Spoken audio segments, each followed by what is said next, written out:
Hi there, guys and girls. Good day to each every one of you. Take a look. Remember this cat, Tiger, the one who's visiting me there in my house. What do you think?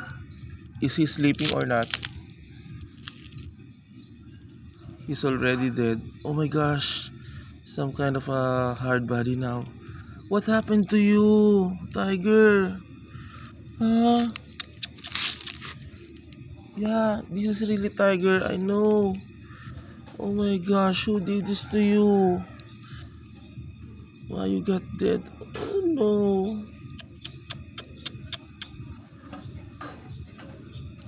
What's the cause of your death, huh? Rest in peace. Whoever did this to you. Oh my gosh. What happened to you? He doesn't have any blood or... Oh my god. Rest in peace, Tiger.